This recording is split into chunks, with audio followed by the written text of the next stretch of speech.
Hello? Hello, this is the President. Hello, this is the President of the United States. Who is this? Is it you again? Look behind you. This is my private line. How did you get through? They're everywhere. All the time. We see them every day.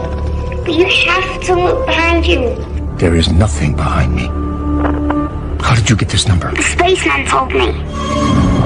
What spaceman? It doesn't matter. I'm telling you about monsters. Please, you must look behind you. Young lady, there are no monsters in the Oval Office.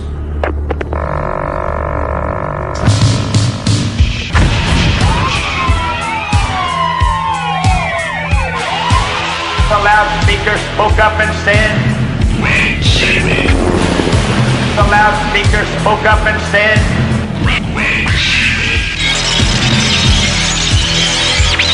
the loudspeaker spoke up and said, Wait, Sammy. give up, give up, give up, give up, give up. Wait, Sammy. Wait, Sammy. Wait, Sammy.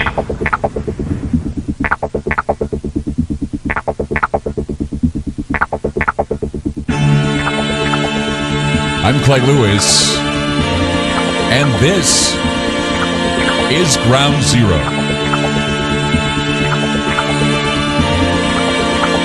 The numbers to call tonight, 503-225-0860. That's 503-225-0860. It is a dark day here in the Pacific Northwest. I mean, we've been having a lot of them lately. It's like, why even have summer when it's so dark outside? It's almost twilight right now. And it's only 7:08. And usually, the sun goes down around, 9:30 or kind of closer to 9. But it's almost like the sun's about to go down now. And you know why? Because we have this, what they call the atmospheric river. That's going to be pounding us. Tomorrow and Saturday and Sunday, it's going to, a lot of water coming out of the sky. So it's really dark and it's dismal. And, it's funny. It's days like today where the paranormal side comes out in me. And I sit at my kitchen table with my laptop, having some coffee and looking out the window, and all these dark thoughts enter my head. And I know for some of you that are on the East Coast and Central Time, you're already probably listening to me in the darkness. And I thought about a story that I had told to me. What was it, yesterday? I think it was either a couple of days ago. I was in a convenience store. Actually, it's a little market that's next to my apartment. Little yellow market. They call it the Roll Your Own Market. It used to be a head shop, and they turned it into like this convenience store type market. It's run by these Jordanian people. Really cool guys. They're awesome. The old man I really love. I love talking to him. He's really, really friendly. And one of their brothers just came in from Jordan, and he's going to do hair there. I think it's going to be like a hairstylist shop and a head shop, and it's just a nice place to hang out and talk with these guys. And he knows who I am. He knows that I'm a talk show host. And every once in a while, he listens, and so hello, say hello to them. But I walked into the store, and he has monitors where he's like looking at cameras, and because it's in a bad neighborhood, so you got to be able to look around your store to make sure nobody's ripping you off or vandalizing the store. But he also has a TV, and he's had a Fire Stick on his TV because he wants to watch Jordanian programming and worldwide programming. And just for some strange reason, Stranger Things was on his screen. And it kind of put a smile on my face because, I told you I've seen, and everybody in the chat room right now is like, oh, God, Clyde's going to talk about Stranger Things again. I have watched Stranger Things, I think, every episode this season about 3 times. Once with my friend Lucian, once by myself, and once with Liam. And so, I really like it. I guess I'd like it enough to watch as many times as I did. I mean, I watched The Mandalorian at least twice. And we're rewatching Better Call Saul to catch up because I've been watching the last season, but Liam needs to catch up. So we've been having marathons of Better Call Saul. And I'm also watching anime now called One Piece, which it's pretty amazing. Liam has hooked up his Xbox to the TV now, so we have Crunchyroll, which is something I used to watch on Adult Swim late at night. Now I get to watch it, with Liam. It's kind of cool to watch anime. But he was watching Stranger Things, kind of put a smile on my face, and he saw me smiling. He goes, "Oh, you like?" He says. I said, "Oh, yeah." He started asking me questions about it because he knew, he knew I did a radio show that deals with paranormal subjects and other crazy subjects, and so he told me, he said, that in Jordan, these things, these strange occurrences happen all the time. He says that anomalous things, activities, they happen all the time, and stories of strange things are abundant. And he told me that he knew this taxi driver who picked up a woman who was draped in black, and she asked the driver, she's driving to a cemetery, and it was like this really old cemetery on the other side of town, and she said she wanted to pay respects to the dead. And apparently this woman had this odd voice. The voice was high and squeaky. It's a very high and squeaky voice, very monosyllabic and kind of squeaky and high. And the cab driver said that he thought it sounded mechanical. So he was kind of scared. He was a little chilled by it. Very chilled by it. He reluctantly was driving to the cemetery. And when the woman left the car, the cab driver noticed that she had cloven feet like a goat. And then he noticed that her eyes were pitch black. And needless to say, the woman didn't pay her fare. And the cab driver did not care. He wanted to get out of there. He wanted to leave the cemetery as fast as he could. But it was a simple story. But, for him, it was chilling. And I'm sure, I've heard stories from others. There was a story one time where I was in a cab and there was a guy, I think he was from Iraq or Iran, and he was telling me a story about a ghost goat. It was always about goats, goat men, dog men, I don't know what it is with these hybrid dogs, wolves, goats, but yeah, goat man, ram man, werewolves. Of course, we know about skinwalkers and chupacabra and all that stuff. But, as I was talking with the guy at the market, he said that, there are strong beliefs in the Middle East that there are portals and openings in the earth where the jinn and the beasts from the abyss come out and they roam the earth. And he was discussing the upside down. And, of course, in Stranger Things, it's upside down. And he believes that it's some future image of the apocalyptic world where if we tamper with the laws of nature, our minds will open up and we will begin to see these monsters. And people will be seeing these monsters everywhere. And he asked me, he said, have you noticed that people are seeing more ghosts lately? Have you noticed that there are stories about the jinn, demons, beasts, all of these things? He says, all of this defies explanation. How can you explain this? Even though many of us suspect that, there is an abyss somewhere and that perhaps there's an underworld. There are many people still who don't know about it. There are a lot of people that want to ignore it. Why? Because it's dark, it's foreboding, and it's unusual. But if you open up your mind to the abyss, you need to be very careful because you could be turned into the very monster you wish to seek. And so we walk and tread lightly around the hole, the portal, the abyss. And that's what we're going to explore tonight on Ground Zero. 503-225-1037. 0860. That's 503-225-0860. Back with more Ground Zero. Don't go away.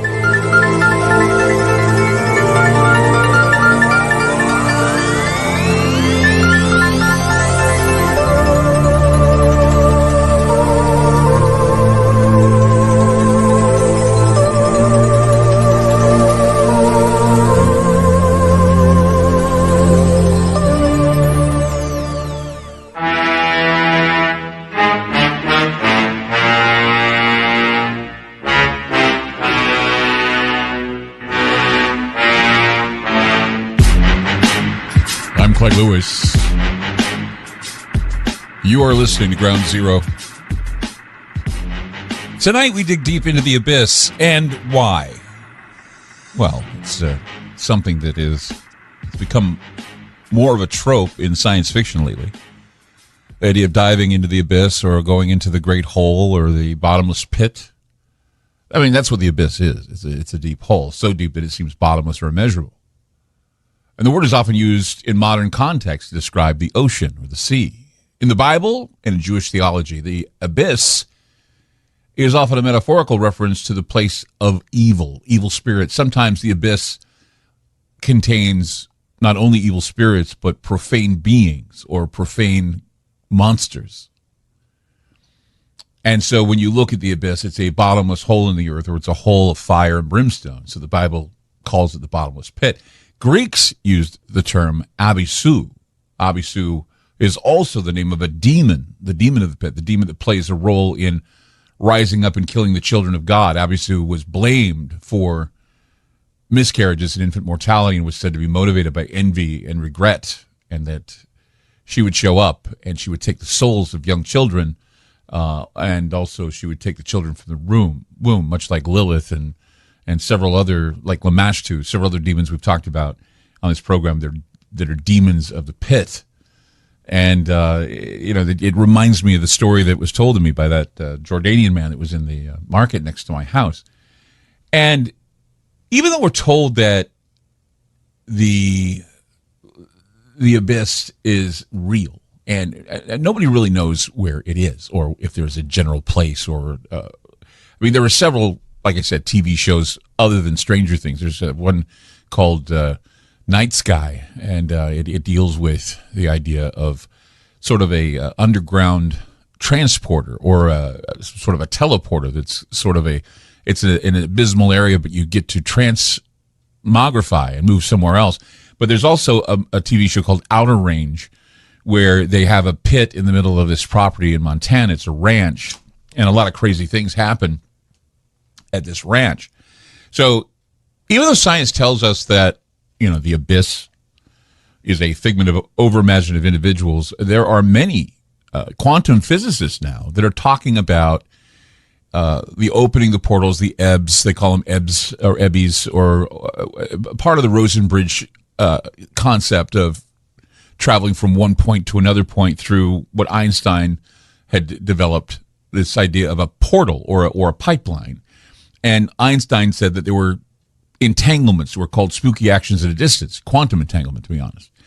And there are so many particles that surround us in an invisible cloud that with the right environment, these particles can be exposed. And usually this is done through an electromagnetic process or the process of slamming particles together to open portals to other dimensions. Now, if it is being done, and we have been told that it is being done at CERN and other places, we can assume that many of these paranormal creatures, many of these demonic spirits are loose in our world.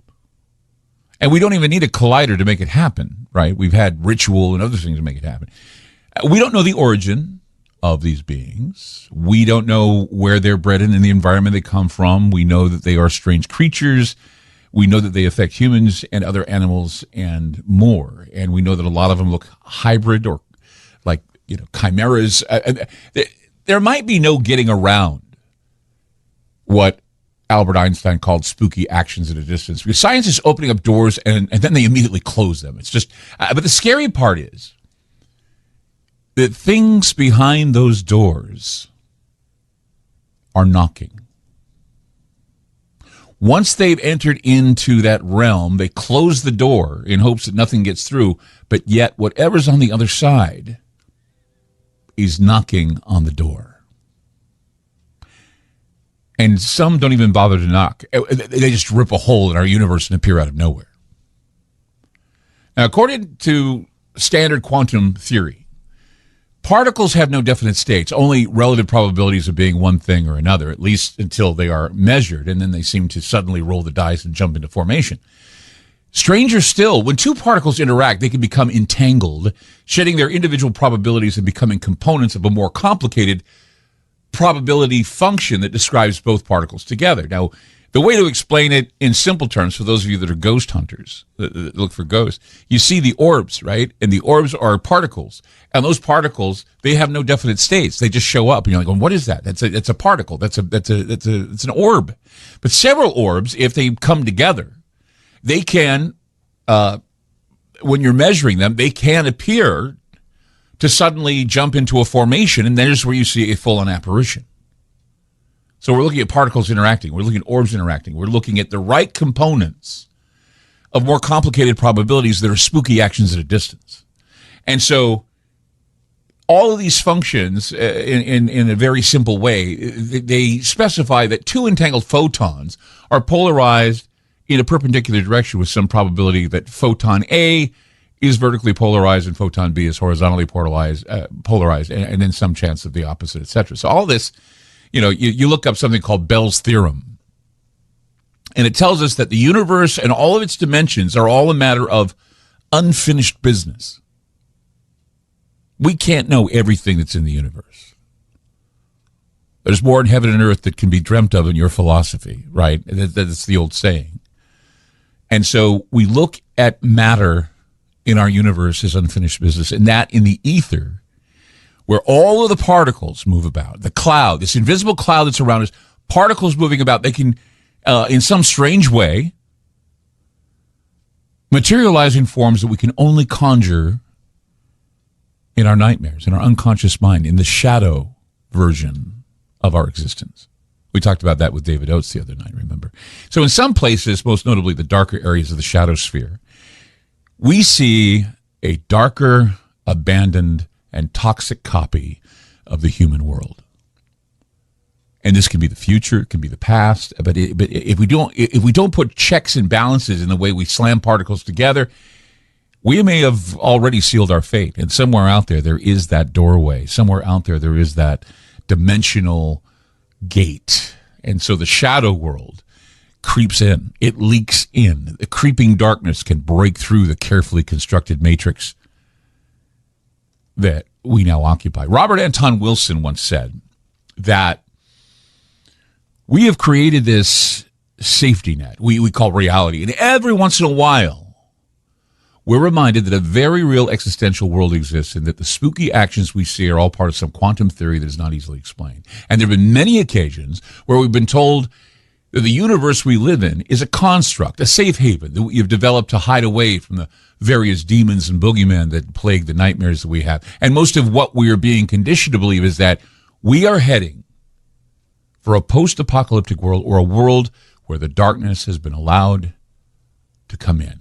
And there are many things that lurk in the shadows, we know. For most people, shadowy figures appear just in the corner of the eye, which leaves you with the idea that you must be seeing things. And we have all had some sort of fleeting encounter with shadowy figures hiding just outside the normal field of vision. Familiar shapes typically are seen lurking in the dead of night in the corner of the room, peering from behind a tree or around a corner. Sometimes you look up and you think it's a pile of clothing or it's a cat, but then you notice it moves toward you. When you turn the light on, it disappears.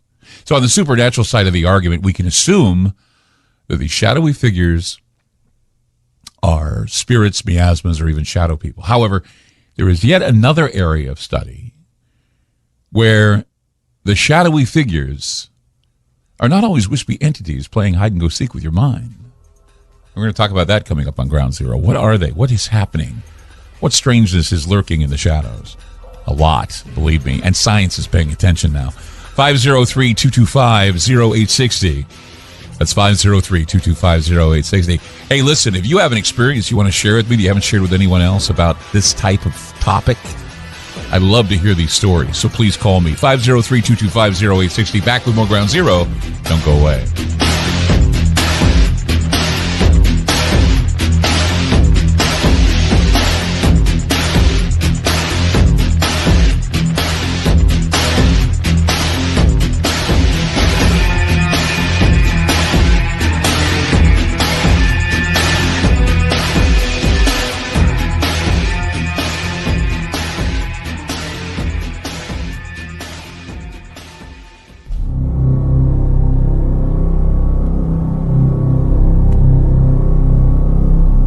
What do you see?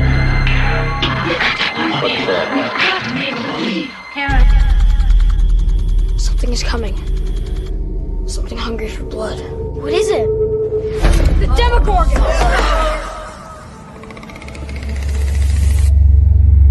Must stand and face the hounds of hell and rot inside a corpse's shell. What do we know about these creatures? Where they come from, why they're so scary, why they look the way they do, some of the odd stories, the feeling of dread. What makes these things so unique than, say, Bigfoot, or maybe a lake monster, or something else that's maybe sinister or unexplained? What makes these in the cryptozoological world, in my opinion, very much on the paranormal side of things? What makes them so scary, so interesting, so fleeting?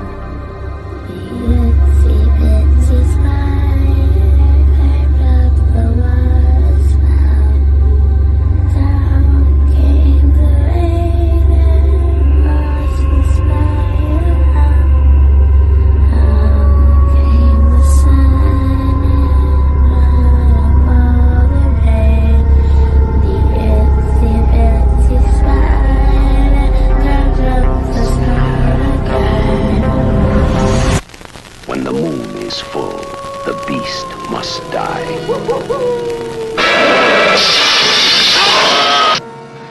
Somewhere in the city, in this human jungle, it begins. Just try. He's right there. What do you see? What's there, Karen? What do you see, Karen? What's there? Somewhere in these woods, in this primal, sensuous, secret place, lies an experience too terrifying for words.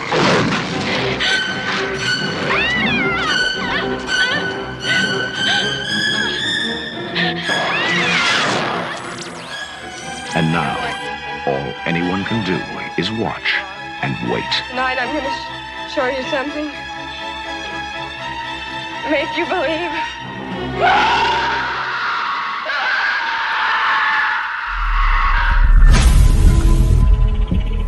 I'm Clyde Lewis.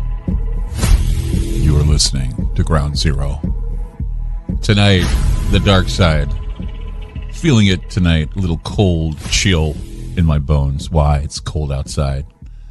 Actually, it was muggy there for a while, but then it kind of cooled down a bit, and we got rain coming out of the sky, and I started thinking about what is it that terrifies me, and that is the idea that perhaps there is, in reality, an abyss, a true abyss, a bottomless pit. We look at CERN, for example, Large Hadron Collider. We say what goes on there. We have the Lawrence Livermore colliders. We have, they're all over the place. And why did they build them? Well, they say they build them because they want to build quark cannons. But we know, if we read some of the histories of these experiments, that sometimes things get through. The study of monsters and crypto creatures has always been downplayed as a field where investigators are out to find a creature that might exist, and there are experts who also investigate the possibility that some of these creatures are supernatural in nature, or perhaps are the product of some rogue manifestation. Now, it's common knowledge that in shadows there lurk monstrosities and souls filled with evil intent. Creatures exist that crawl from the shade, and many have been mentioned as they that live in the shadow world, or they crawl out of the bowels of the abyss to attack human beings in their sleep. The abyss is much darker, more ominous than the prime material plane. It's filled with a diverse population of creatures of its own creation from various other planes, both fair and foul, reverent and profane. True believers know that these creatures are called the blood feeders, and they take on many different descriptors and descriptions. For the longest time, they wait for their moment to strike and to attack.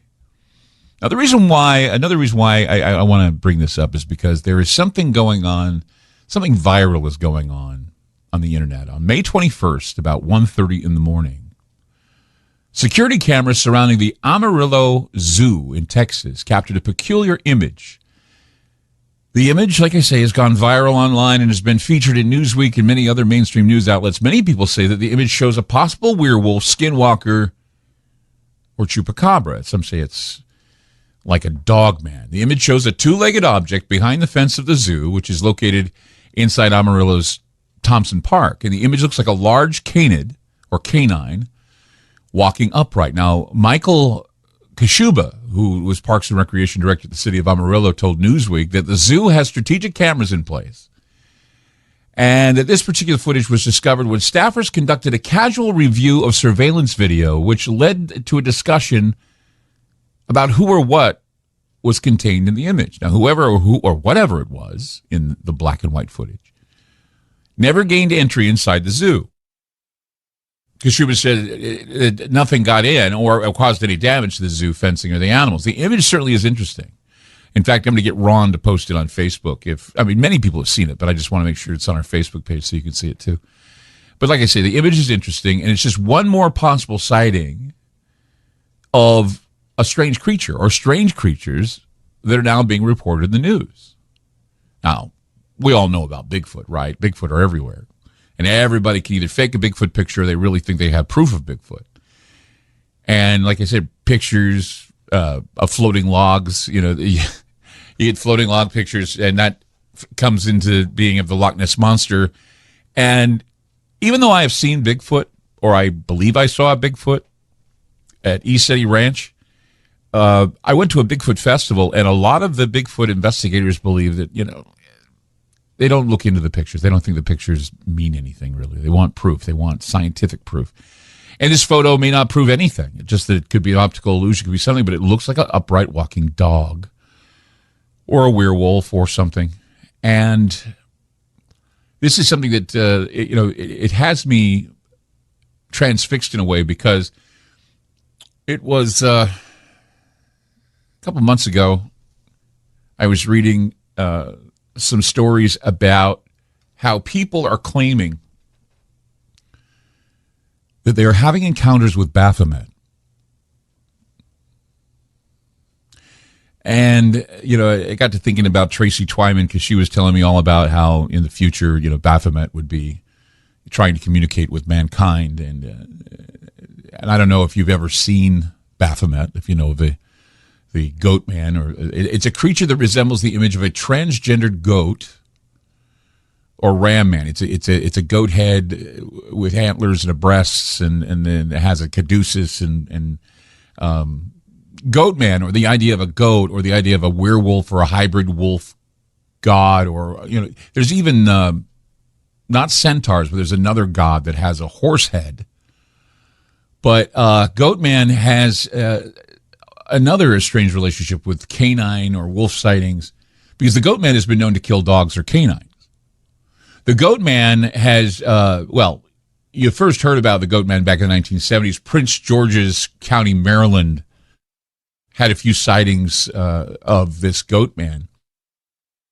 And the goat man was responsible, according to police, for the disappearances of or deaths of multiple dogs, which were later attributed to, they were saying it's either that or, mountain lions or what have you. But while the sightings have varied, there have been many people now who have said that they have dreamed about the horned goat man, the goat with human breasts, the cloven feet. The best-known modern image of Baphomet, of course, is the 1856 drawing by the French occultist Eliphas Levi in his book Transcendental Magic, Its Doctrine and Ritual. I mean, imagine that. People dreaming about Baphomet. People are seeing the image of Baphomet or the creature roaming around the world. It's amazing but true. And now they're seeing dogmen in Amarillo. We'll be back with more right here on Ground Zero. Don't go away.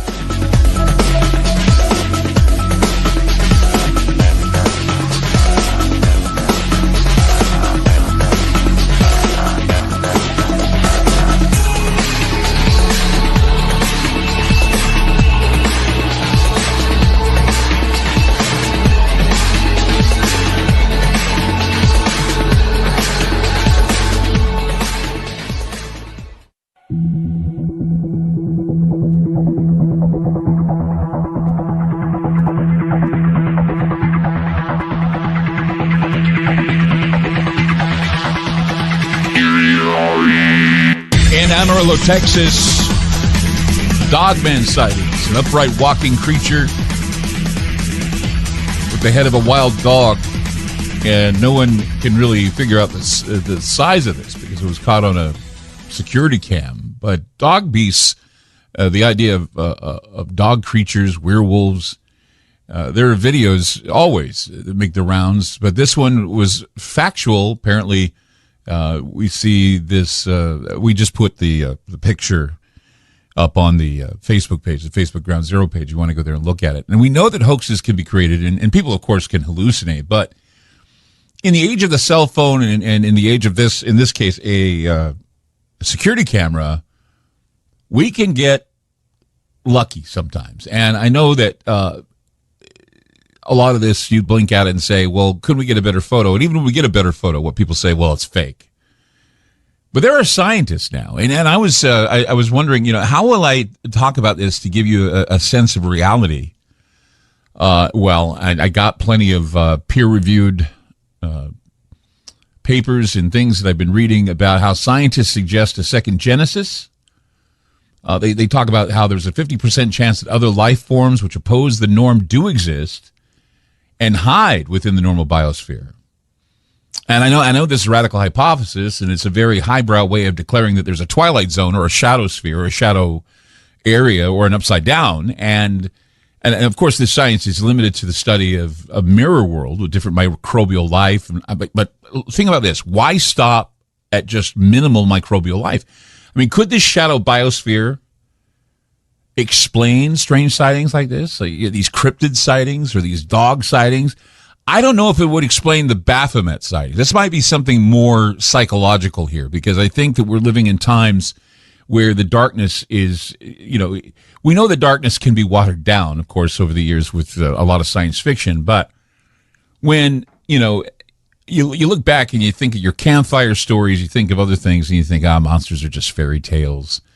But children recall stories like this, and they are seldom aware that a lot of the stories that we tell ourselves when we're kids that scare the hell out of us, they're always based in occult studies. But now we find science playing along. And back then we thought they were harmless, but you have to know that timeless memes exist in the darker realms of the unconscious mind. And now we're wondering if they can manifest out of sheer will. Let's go to Mike in South Carolina. Hey, Mike, you're on Ground Zero. Yeah, Clyde, you were talking earlier about the dark entities that may be knocking at the door of our reality. I thought back to Jordan Rose a few years ago when he was talking about D-Wave, the two massive quantum computing systems that they have. At the time, they had one in California and had one over in Florida. But anyway, he was talking about how if you stood beside them, they sounded like living entities. And he also talked about how in the near future, they were going to be able to go into other dimensions and bring things back into our reality. Well, so Jordy Rose was actually commenting on some theories about D-Wave computers and CERN. And he was actually talking about Anthony Patch and a lot of things that he talks about. And one of the things he said is that when he stood next to a D-Wave computer, he felt like he was in the presence of God. And he says that it has a heartbeat like a human. And with the power of these computers combined, you're right. He said that we could open a doorway that would allow these beings to enter in, or whatever these beings are. And he said people will say that they're aliens. He says people will say that they're aliens, but what they truly are is similar to the old ones spoken of by H.P. Lovecraft. And that signaled a lot of memes and ideas, because you take a look at a lot of the, like, for example, the DC Marvel movies right now, a lot of them are having these Lovecraftian themes to them. Like the Multiverse of Madness is like taken directly out of Lovecraft, or the idea that you see tentacles coming up out of the Upside Down in Stranger Things coming right out of Lovecraft, and the idea of the Cthulhu mythos. So just the idea that we have conjured these demon beings from hell, whether they be hybrids, chimeras or what have you, we're digging deep within the underworld, and we're digging deep into the unconscious mind where these things dwell. So the abyss may be somewhere in our unconscious, or there may be an unconscious mind within the earth itself. And science is talking about the second Genesis, or the possibility of a simultaneous creation that is operating right beside us that we're not even aware of, but some people have the ability to see. Well, Clyde, let me say this real quickly. I believe what people refer to as aliens, I think it's just us from the future. Could be. Yeah, it could be. And a lot of people have thought that, because you look at, what they're doing sometimes is when they, demand that, they impregnate women, or they take samples from us just because our planet is dying in the future. They want to save it. It goes back to that retrocausal thing I was talking about last night, where a major event takes place in the future and we're responding to it right now. And that would be, that would explain a lot. If retrocausality has been proven with particles. Everything has been proven with particles. This, the idea of the ether, the idea of, like I say, quantum entanglement, all that stuff has been proven. But the idea of a major manifestation happening, that's still speculative. But I think that if they dig deep enough, they're going to find that, yes, there are events that happen in the future, because time is not linear, it's simultaneous. So past, present, and future are happening at the same time, and there are different branches of past, present, future that are happening at the same time. And whichever way the wind blows, or whichever way the electromagnetic flow goes, is where we go with the timeline. So we're kind of out of sync right now, it seems. Like I was pointing out, everything seems to be like 1986 all over again. And maybe it is to adjust the timeline because somebody had tinkered with it before. But in the meantime and in the process, we're seeing these horrible creatures, and we're having dreams about these horrible images like Baphomet. Well, thanks for taking my call, Thank Clyde. you. I appreciate you calling. Yeah, why would you be dreaming about Baphomet, this transgendered goat type of creature? It's a terrifying looking creature, actually, if you look it up. Let's go to Dallin in Idaho. Hi, Dallin. You're on Ground Zero. Hey, Clyde. It's nice to talk to you. Good to talk to you, too. So, got a quick story for you. When I was younger, me and one of my buddies, we were living in a trailer park, and in the middle of the trailer park, there was this barn. And there was always this weird feeling, didn't matter what time of day. And one day we just decided, middle of the night, we'll go check it out. We started walking up to this barn, and we got this overwhelming sensation in us. And next thing you know, I turn around, my buddy's running down the road. And then I turn around to look at the barn, and in my mind's eye, I heard a voice say, "Come here." And I immediately, no. And I went to walk away, and right as I turn around, I hear something right behind me say, "Turn around." And I turn around, and there's this nothing, just this black mist of smoke, basically. I couldn't see through it, nothing. And all of a sudden, I just started running as fast as I could. Right. Well, I made it probably 2 blocks away, and I got, all of a sudden, this overwhelming sensation of everything's okay. And I turned around, and walking through the woods was this glowing white bear. That was a spirit guide. Spirit guide. Right? And I believe so. Yeah. To this very day, Are you Native American? I'm not, actually. Wow. Because that would be a spiritual familiar or spirit guide that was helping you get away from that miasma, the darker miasma. That's a fascinating story, Dallin. Thank you. I thank you for sharing it with us, because, yeah, that's kind of odd that you'd see a bear, a glowing white bear. Again, these are creatures that are seen people see them and they talk about them, and more people are seeing them now. And we even have on camera what looks like a upright walking dogman or werewolf. 503-225-0860, 503-225-0860. More Ground Zero to come. Keep it here. Don't go away.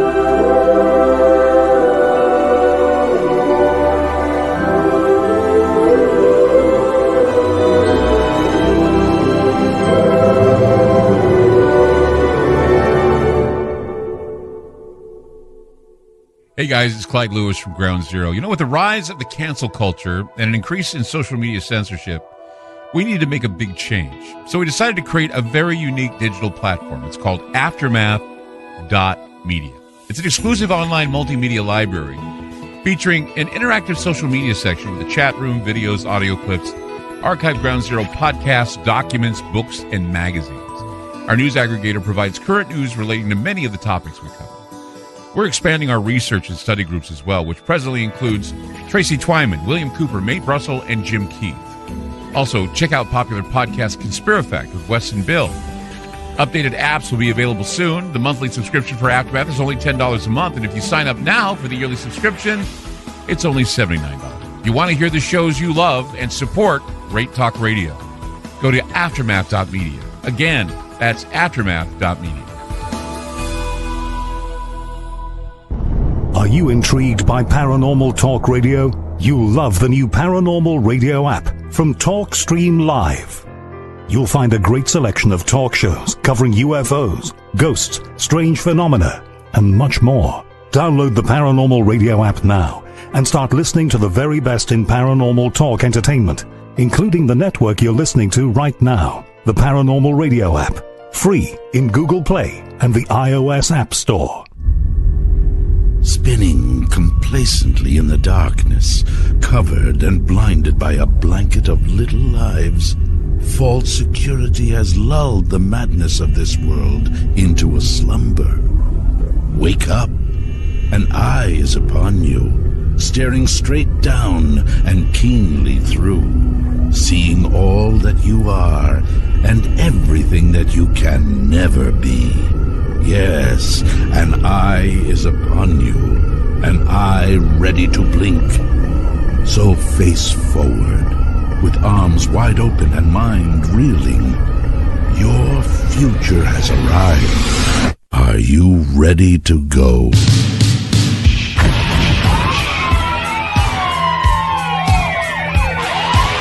The loudspeaker spoke up and said, "Wait, Jimmy." The loudspeaker spoke up and said, "Wait, Jimmy." The loudspeaker spoke up and said, "Wait, Jimmy." Give up. Give up. Give up. Give up. Give up. Wait, Jimmy. Wait, Jimmy. Wait, Jimmy.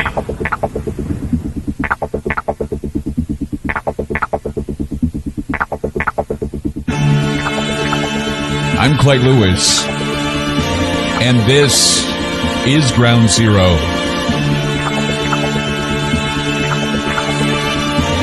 Tonight, the numbers to call, 503-225-0860. It's 503-225-0860. Look, near the fence, it's a man, it's a beast. It's El Chupacabra. Apparently, the city of Amarillo has posted a picture of something that was snapped on a security camera near the zoo. It looks like an upright walking werewolf, or a small werewolf, or something. I don't know. A strange image cast outside the zoo. Happened May 21st around 1:25 a.m. And, of course, the media is snickering about it, but a lot of people are also snickering about it. But it's certainly something interesting, okay? It could be an animal, could be anything. People are getting really creative. I've been reading some of the posts. Somebody writes, did you guys recently have a furry convention in town? That would answer a lot of things. People think it's Rocket the Raccoon from Guardians of the Galaxy. Sonic the Hedgehog, okay. Young werewolf, not a big deal, someone says.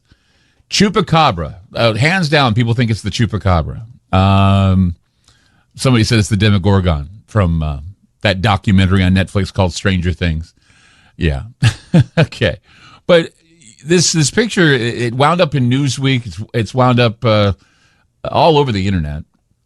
If it is a Chupacabra, that'd be cool. I mean, and that's the thing about the Chupacabra is that people, when you always say this could be a Chupacabra, so it looks like a dog. Well, that's what I always thought a Chupacabra was, kind of a wild dog. So I remember I contacted the Department of Agriculture in Puerto Rico, and I said, I hear about this is back in like 1996, right when Ground Zero was starting. A whole lot of things were going on at that time, and I called them and I spoke Spanish, so I was able to communicate. And I said something like, ¿Cuál es el Chupacabra? ¿Qué es eso? I'd say, and they'd say, well, es un mono, which means monkey. Es un perro. It's a dog. Kind of, feral dog, feral animal, whatever. And so I wrote the Chupacabra song after that, saying, well, some people think it's a monkey, some people think it's a creature drinking tequila and dancing lambada. But it was all in fun, but still, it does spark the imagination. And what's going on, literally, is this picture synchronistically was released at a time when we're learning about how science is looking at quantum entanglement and how their theories and their ideas are actually peer-reviewed studies talking about how creatures such as what we see in Amarillo, the dogman creature, the werewolf creature, and maybe even Bigfoot, and now people seeing in their unconscious the goat man or the idea of Baphomet. What are these things? What are these creatures? And the thing is that I would say that when you look at Baphomet as it's being looked at, I learned from Tracy Twyman that what Baphomet image is the binary opposite of everything that would be godly. They talk about above and below, part animal, part human, male, female. 2 fingers on the right hand point up and 2 on the left point down, as above, so below. And then, of course, we see that a lot of what we see with the image of the goat or the Baphomet comes from Hermes Trismegistus. And it's all in relation to science, the universe, and whatever the creator is. But Satanists see the symbol as something that depicts perfect balance and justice. So the question is, why is this creature being seen now? Why are the sightings multiplying? Why are people seeing werewolves, chupacabras, dogs, and even goatmen? And if you look up Levy's Baphomet, the image, it was a hermaphrodite with breasts. It had a pentagram on its forehead, and there's depictions of pentagrams on the throne. It's inverted to indicate the satanic perception of the world. It's the perfect image of the binary beast, and its image is universal. And now, somehow, it's been conjured much to the light of occultists everywhere. And I remember before Tracy Twyman died, she told me, she said, beware of Baphomet. Beware of sightings of creatures. Beware of dreams of the horned god or the horned, I guess you could call it the idol of worship of the Knights Templar, which, of course, if you remember, one of the earliest incidences of the goat-headed deity being worshipped was when the poor Knights of Christ, or the Temple of Solomon, known as the Knights Templar, were accused of worshiping the image of a goat's head. And Christopher Everhard appeared on Ground Zero a couple nights ago, and he said that the image of Baal, or the horned demon, is now being projected into the collective unconscious by an evil synarchy that is binding itself to the world governing bodies, and that the transference of fourth-dimensional beings is now underway, where evil entities have been cast into these leaders like demons into pigs. So the Sabbatic goat, the idea of the chimeric goat, is certainly an image that terrifies many people, and the fact that we're now seeing ungodly entities in our midst has become the topic of scientific inquiry. Now, we talked about the shadow biosphere, but researchers now that are specialized in parapsychology, which is a psychological study of the paranormal, have spent decades studying whether and how these anomalies exist in nature outside the human body, and how some people might be more prone to experiencing encounters with shadow people, encounters with dogmen, werewolves, and even, perhaps even horned demons. More specifically, they want to know if some people have unique abilities that allow them to, say, see ghosts or spirits or any other entities that might exist outside the person experiencing it. So, and of course, there are a lot of skeptical scholars from the field of neuroscience and cognitive psychology that have been trying to show, they've been trying to show that it's more about how some people process reality. I mean, some people do it subjectively in their brain. Some people might just be wired to produce these experiences in their mind. Some have the ability to think into existence tulpas and other chaotic beasts that can creep into our universe. So parapsychology, or the idea of psi, is the academic branch of psychology studied in universities and research facilities across the world. Now, scientists from this field believe more academic, experimental, theoretical, and analytical research is going to show that what science knows about the nature of the universe is largely incomplete. And so it's no longer a matter of wanting to believe anymore. It used to be, I want to believe, or I do believe. It's a matter of needing to understand why people believe and what people are seeing. So from the Amarillo, unidentified Amarillo object, which is this so-called chupacabra-looking creature, to what we're talking about from the goat man to the Baphomet to whatever else is conjured in the mind's eye, it's certainly something that is happening and people are experiencing it. If you've had an experience with this, I'd love to hear from you tonight. 503-225-0860. It's 503-225-0860. Back with more Ground Zero. Don't go away.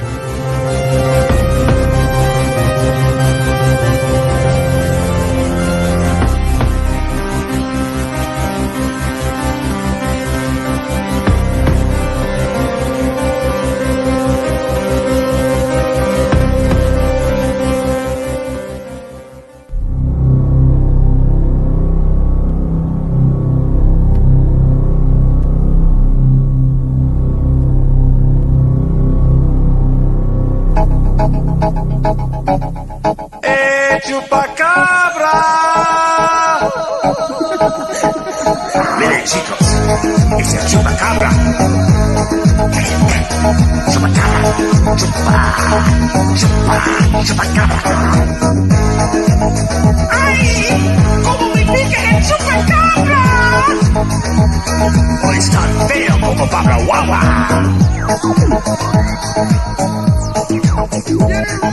Some people say they have seen the chupacabra. After some tequila, he was dancing the lambada. We don't know where he has come from, making all the Mexicanos looking like a dum-dum.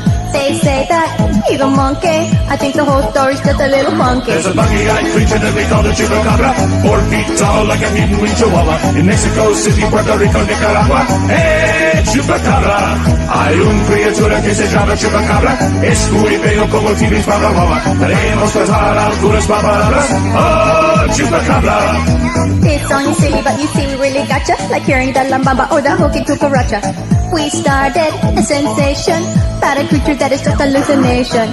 We did it for the money, but we do it when we think it's really funny. There's a buggy-eyed creature that we call the chupacabra, 4 feet tall like a mutant in Chihuahua. In Mexico City, Puerto Rico, Nicaragua. ¡Hey, chupacabra! Hay un criatura que se llama chupacabra. Es muy feo como tiris barbaroa. Queremos pasar algunas palabras. Oh, chupacabra! There's a buggy-eyed creature that we call the chupacabra, 4 feet tall like a mutant in Chihuahua. I'm Clyde Lewis. You are listening to Ground Zero, Chupacabra song. Go to Facebook.com/Ground Zero Radio. Facebook.com/Ground Zero Radio. Go there and take a look at this picture from Amarillo. Some people calling it a chupacabra, some calling it a dogman, a werewolf, or maybe even a skinwalker. But of course, simultaneously, this picture was released when certainly talking about what is in the abyss, or what is in that dark hole. I mean, when you read about the creatures of the abyss, you read about that in the Bible, a place of containment for evil spirits or evil creatures or cryptids, or I don't know. I mean, it just depends on, how you think. I've always wanted to, when it comes to Bigfoot and things like that, I don't put it in a category of a supernatural being, but a lot of people do, and that's fine. But you look and see how we have these timeless stories of how these animals, these what we call werewolves or dogmen or whatever, they remind us that there is an underworld where all things corrupt occasionally rise to the occasion, and appear as reminders that there is more than just the world we see. There's an underworld or a shadow world where monsters too horrible to comprehend exist. And, of course, if you look at what Shakespeare once said, he says, as flies to wanton boys, so are we to the unknown powers of the universe. We are killed for the pleasures of the gods. And every time I think of werewolves, every time I think of, skinwalkers, chupacabra or whatever, I like to talk about one of the fairy tales that we were told when we were kids. And there are many fairy tales we're told when we were kids that if you were to look at their origins, you'd say, ooh, these are creepy stories, like Hansel and Gretel or Snow White, of course, about a prince who falls in love with a corpse. Hansel and Gretel about a witch that eats children. She lures children to the house because it's made of candy. But, of course, we have the story of Little Red Riding Hood. And when you see the true meaning of this folktale, you begin to realize that it's the meme of a shapeshifter, or a shapeshifter that turns into a werewolf, or turns into a dogman, or a dog creature, or a hybrid creature. I mean, it's reinforced when, there are people to whom you give your trust, and they hide a very dark secret, a secret that they are in fact possessed with the ability to shift their persona into that of a beast, of a ravenous beast or a wolf. So you look at Little Red Riding Hood, and, you think of the little girl going to see Grandma and bringing her the bread and the wine, and you're thinking, oh, Grandma needs something to eat, and she needs bread and wine. But what is bread and wine but the sacrament? Okay, it's the idea of bringing the sacrament to Grandma. So it's kind of like, this is a story about an exorcism. Exorcising the beast, the werewolf, from Grandma, or the wolf, the beast. So Little Red Riding Hood has this fairy tale story that everybody hears about, but you have a shapeshifter that prefers the form of a wolf or a werewolf. It's quite literally the account of a person turning into a beast. So the shape-changing wolf appears as Grandma, lying in the bed, awaiting the arrival of this young virgin girl with a red hood. And the girl offers wine and bread, symbolic of trying to get the shape-shifting creature to partake of the Holy Sacrament. And the entity has to shift before it attacks, shifts image. And so the young girl starts noticing that Grandma is shape-shifting into a werewolf or a wolf. And, of course, the entity has to shift before it attacks. And so the young girl starts noticing the big teeth and the large eyes protruding from Grandma's skull. And in exchange with her grandmother, the girl with the red hood points out how you can tell that you're in the presence of a creature that is a possessed demon, or that it's a wolf creature or some sort of beast creature from the abyss. There are bigger eyes that can see you, bigger hands that can hold you down, and bigger teeth that can devour you. And another question is whether or not this Little Red Riding Hood, or this Little Red Riding Cap, or the hood, belonged to a girl, or if it belonged to an earnest clergyman doing the work of the church in delivering the soul from the clutches of Satan. As early as the 10th century, a member of the Catholic clergy would wear a little red beretta on his head, and historically the beretta was used by all the ranks of the clergy, from cardinals to deacons to priests. So if we're to believe that these unholy monsters exist, then people would tend to believe it would take a man of God to take on the evil of a shape-shifting demon that fornicates with the dead and eats the remains. According to biblical accounts, Jesus Christ himself performed an exorcism on the demoniac of the Gerasenes, and yet his story is similar to that which was written by Homer in the book of the Odyssey, in book 9. And notice how the story in the Bible is reversed, because both Jesus and Odysseus sail to a strange land and both meet up with a villain that is possessed by some evil spirit. Polyphemus, the Cyclops in the Odyssey, and the demoniac in the Bible both live in caves, and the demoniac in Jesus' case lived amongst the rotting dead and had he probably was, having, relations with the bodies. So when the Cyclops asks the hero who he is, Odysseus says, I am nobody.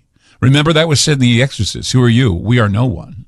Then when Jesus asks the demoniac who he is, he says, his name is Legion, for we are many. And both monsters feed on the animals around them. The Cyclops would feed on the goats nearby, and the demoniac would feed on the pigs.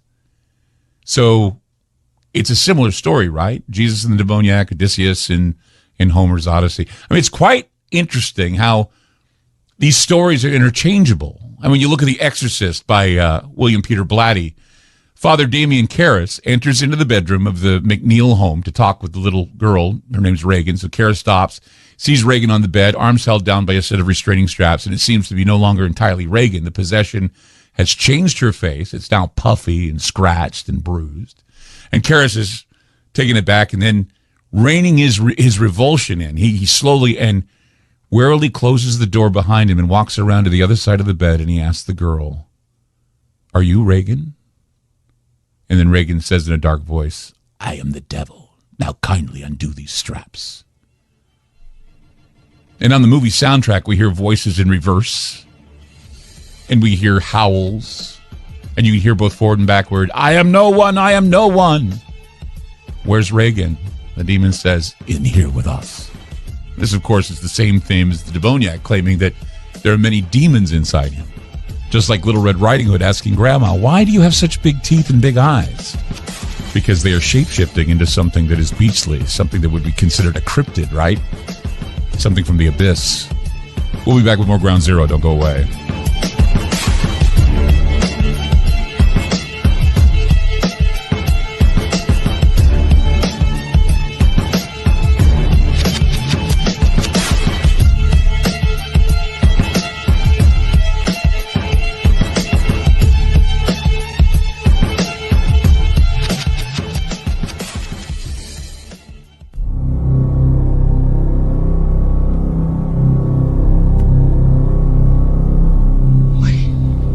What is it? I don't know. Kill me. Kill me. What? Kill me. Now. An hour. It'll be too late. Michael, what are you saying?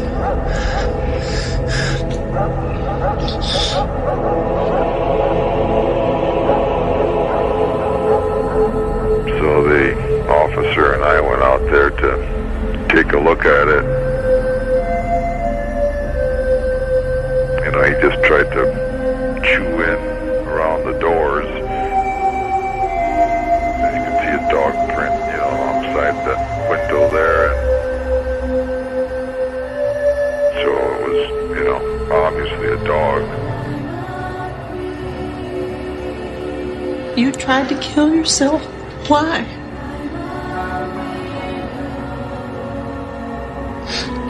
Save you. To save all of you.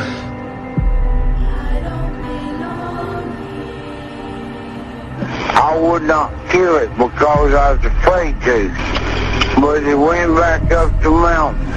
And I shined a light on this thing, but I would not shoot it. I was afraid to kill it. And it made a whistling sound. He was about 9-10 foot tall with real long arms. I go out there, he gets gone. Then I come back in the house, and he gets back there again, and my dogs is just raising heck.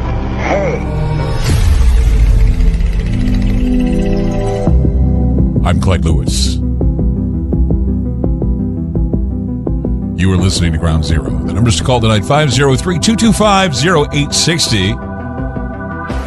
That's 503-225-0860. Encountering strange creatures. Amarillo, Texas is the latest with their strange dogman sighting, or chupacabra. I mean, we're told that there are no monsters. There are no real monsters. However, a monster is also a matter of how you think, what you observe. Predator can be just about anything from a mountain lion to a wolf. Their hunger is overwhelming, and their need to feed is something to consider. Blood feeders, I called them earlier. And, of course, earlier I talked about numerous reports and discoveries that indicate that there is, in fact, an active shadow biosphere that exists at the same time and dimension as the one we see and live in from day to day. And while scientists speculate that strange organisms which might be alien in nature exist on the planet, it isn't a very far jump to suggest that stranger things exist on the planet, and that when you blow open the shadow biosphere, there lurks every monster and vile thing that no one wants to ever come in contact with. And one can elaborate on the shadow biosphere up until the point that scientists tell you that it opens the door for pablum, or religion tells you it's all buried in the abyss with Satan. But these creatures of twilight may no longer be just a myth, but a fact of our creation, and quite possibly a fact of their existence among us. If you want to get biblical, if you look at the first chapter of Genesis, 26th verse, it said, God said, let us make man in our image after our likeness, and let them have dominion over the fish of the sea, and over the fowl of the air, and over the cattle, and over all the earth, and over every creeping thing that creepeth upon the earth. So here is the origin and beginning of our frail human nature. Everything within creation itself, we're told, was made perfect, perfection in the eyes of the Creator. Every soul was created in light itself after the Creator's own express image. Man at this time was immortal and was a beautifully formed body. Therefore, Adam was formed by the finger of God, which is the Holy Spirit, whose figure or outward form was beautiful and proportioned as an angel, and whose voice, every sound, was the sweetness of harmony and music. It remained in the state of innocence in which he was formed. The weakness of mortal man in his depraved state would not have been able to bear the virtue and celestial shrillness of the voice. But when the serpent found man, and when he took man from the inspiration of God, all of the celestial harmony of the heavenly country, everything began to deteriorate. Everything began to fall apart. Everything from the plotting against God to the blight to creating man and making man as a beast. So the serpent, we're told, in antiquity tried to entangle man into disobedience to the command of the Creator. And we later learn of the fall of man and his disobedience. But from that story, there comes some vague and apocryphal writings that fill in the gaps that biblical prophets fail to explain. Now, none of this has been accepted as canon, and some may see it as blasphemy. But after the fall of man, there are apocryphal stories of how some of the descendants of Adam learned the craft of the darker side of creation. And man, being essentially created after the image of God, after that he rashly presumed to generate the image of God out of himself. However, that was guided by a certain monster, and we all know who that monster is. And from that generation, we have conceived a beast conjured from the darkness, hidden in the shadows. There's actually a book called The Book of the Laws of Pluto, which speaks of monstrous generations which are not produced according to the laws of nature, and it talks about the unholy union of mixed things and how through divine natural magic there could be a generation of creatures that can shapeshift at will. The book speaks of strange spells and tinctures that can produce what are known as therianthropes. And people can say that there are no such things as vile beings, reptilian shapeshifters, or even werewolves. However, historical accounts are everywhere. I mean, if you look at the spies that go through the trips in Hebron, remember that story? They said that they saw, it was near Canaan, and they saw these giants who they said sounded like panthers. They were large. They ate human flesh. They had bones made of iron, and they were reported to have double rows of teeth and to be seen eating animals, women, and children. What kind of vile creatures were those? So the idea of man transforming or channeling a being, even an animal, has always been fascinating to me. Because you look at magical ceremonies and seances, there are entities that have entered into human hosts, and they performed all sorts of fascinating feats. Recently, there have been numerous reports and discoveries that indicate that there is, in fact, an active shadow biosphere that exists in the same time and dimension as the one we're in now. And, of course, I talked about the paranormal and the parapsychological view of this. All of this is certainly worth looking into. I mean, scientists can speculate about strange organisms. Scientists can talk about aliens. And you can suppose that by some quantum joke, science can bait us with dimensional theories that point to the possibility that there are areas of the planet where the veil is thinner, or that there is some extra dimensional vortex where a second genesis occurred parallel to our own.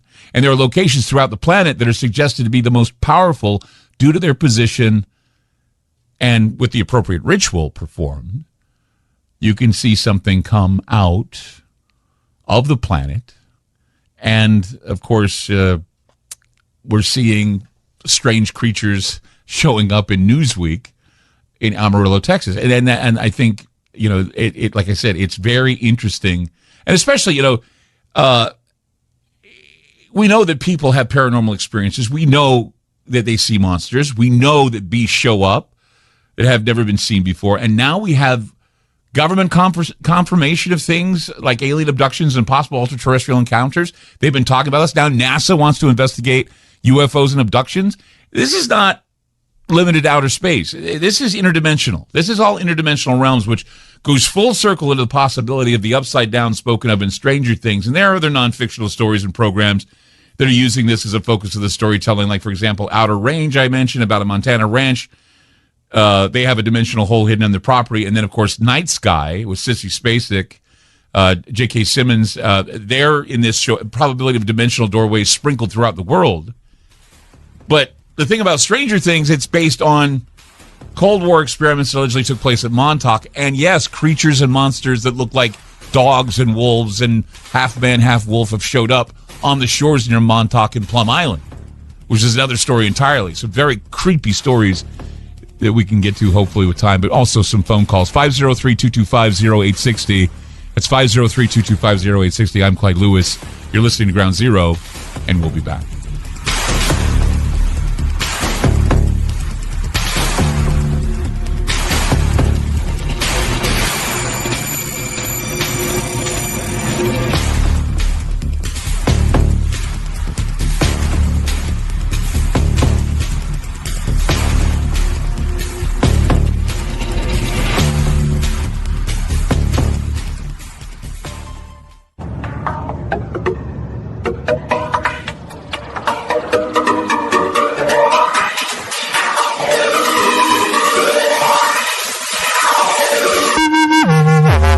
Let's go to Lori. She's calling you from Idaho tonight. Hey, Lori, you're on Ground Zero.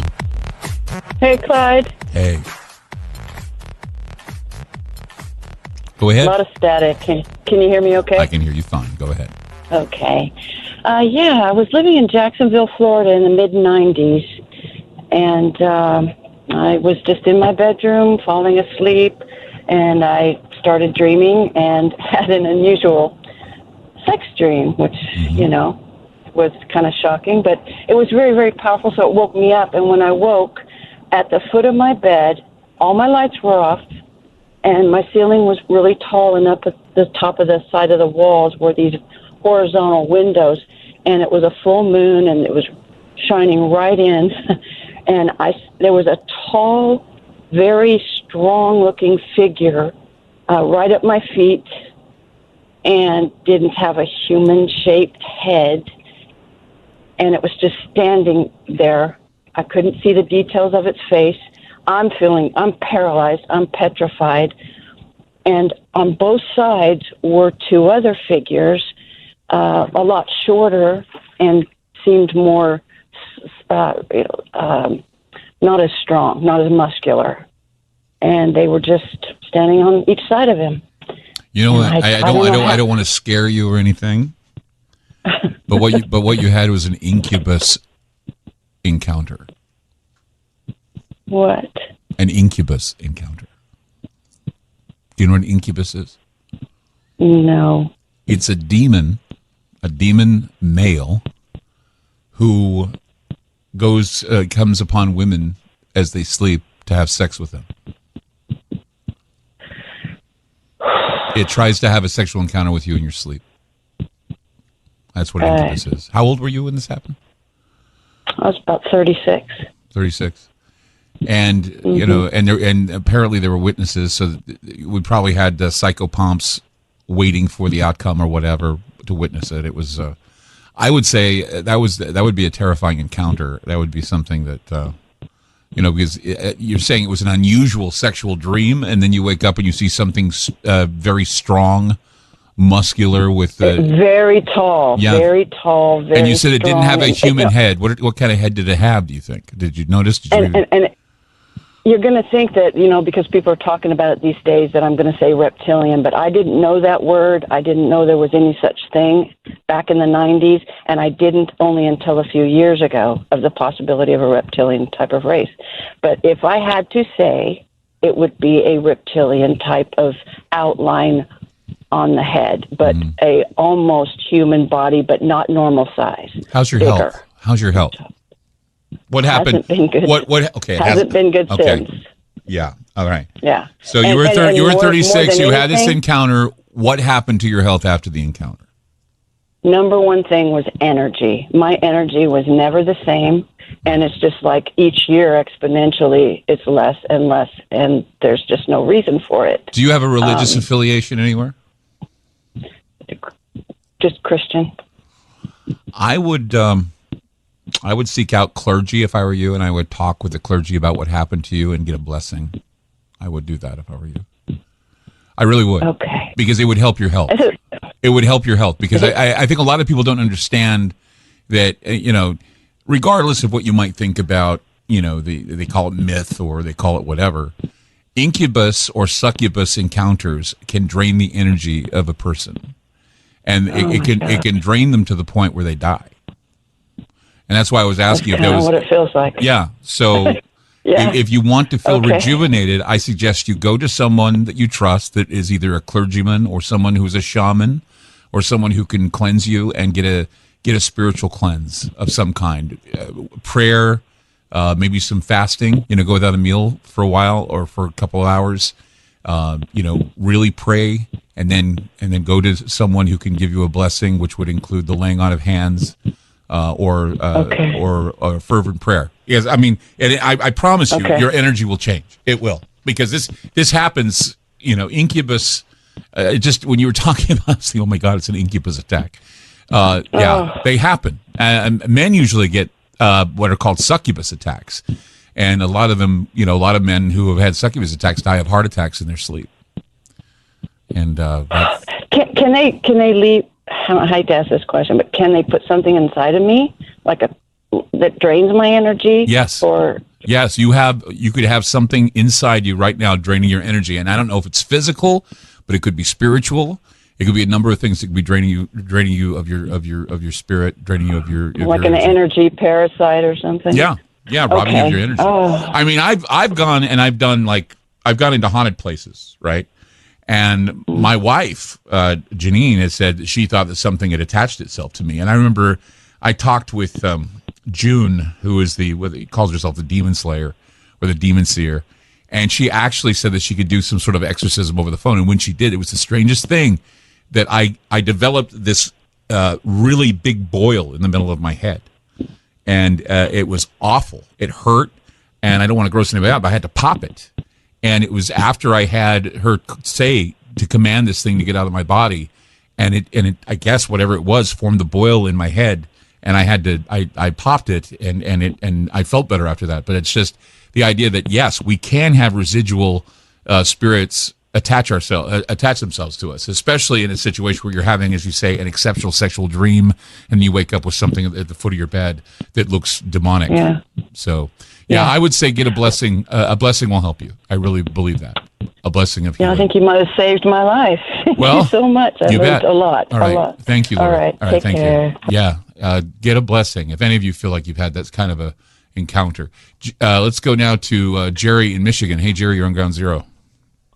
Yeah, Clyde, as soon as you said shapeshifter, that reminded me of what happened to me when I was watching Walt Disney one Sunday night with my father and the rest of the kids in the family. And then I asked my dad if I could go get a drumstick in the spare room where we had this freezer. Mm-hmm. So I went in that room. As the door closed behind me, it was wintertime, so there was enough light in there for me to see this shape, this like a sort of a 2 feet by maybe 1 foot or something like that cloud, dark thing. You could tell it was an entity because it froze my body totally. Mm-hmm. And a high frequency pitch went through my head, and it was, you could just tell it was, it was living. It was something else. Mm-hmm. I mean, was it a demon? Was it an alien? I don't know what it was. Right. But anyway, it lifted itself, went on the ceiling.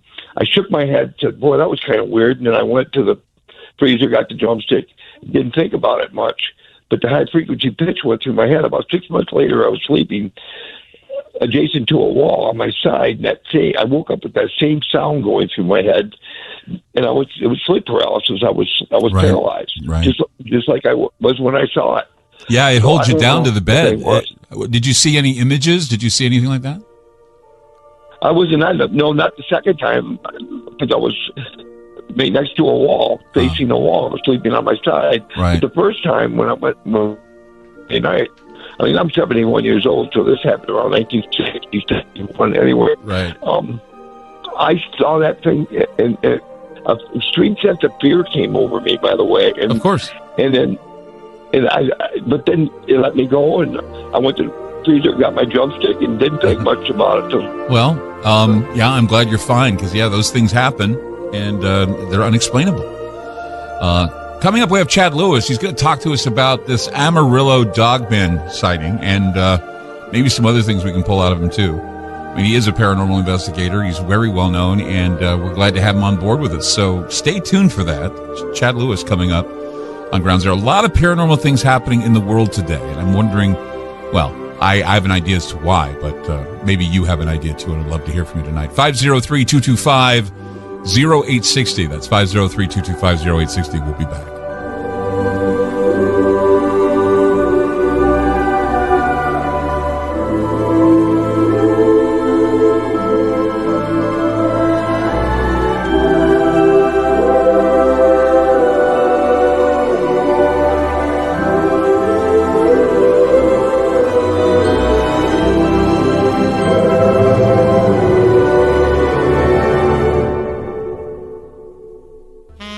Is that a new music app? Yeah, check it out. Surfer Music Discovery. It links to thousands of online stations, but the twist is you see the song names and artists that are now playing live. That's different. No guessing. Looks like a waterfall of music. So many formats. Rock, oldies, country, R&B, jazz, and a whole lot more. How's that spelled? Surfer. S-U-R-F-R. Is it expensive? It's free. No need to sign up or sign in. Get the Surfer Music app free from Google Play or the App Store.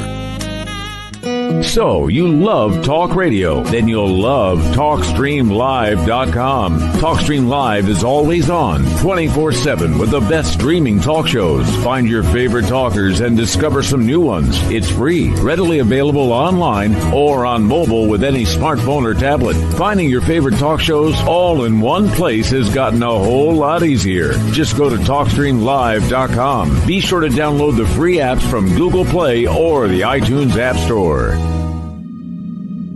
Join me on a journey where getting lost is the only true destination. For the past, present, and future all coexist on the same timeline. Where happiness is an illusion. This is the future we are in right now.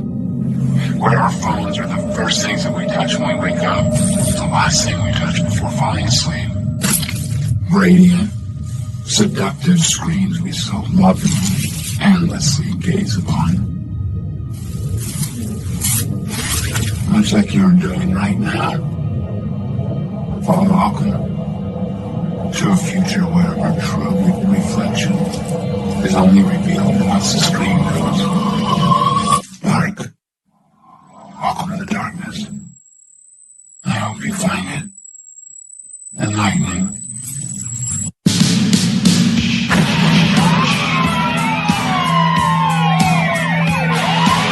The loudspeaker spoke up and said, "Wait, Jimmy."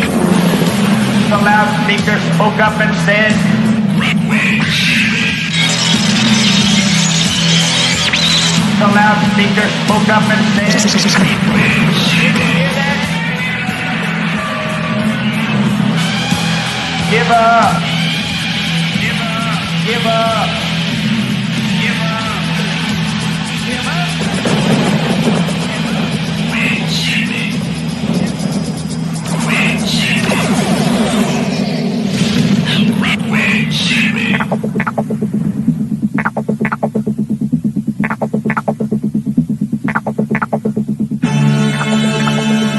Clyde Lewis, and this is Ground Zero.